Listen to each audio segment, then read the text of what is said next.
Ayun mga idol, magandang tanghali, happy lunch time po sa lahat. So yun,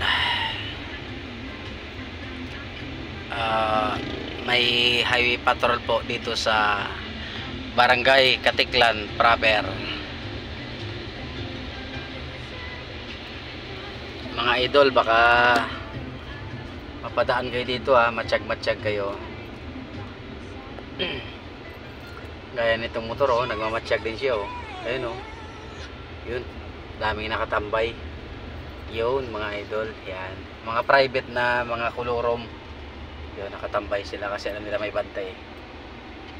Yan, ayun mga idol, eto na nga, umara na nga sila. Ayun mga idol, mga high patrol yun. So yun, ingat-ingat sa mga kolorom dyan. Aray ko. So yun lang, God bless.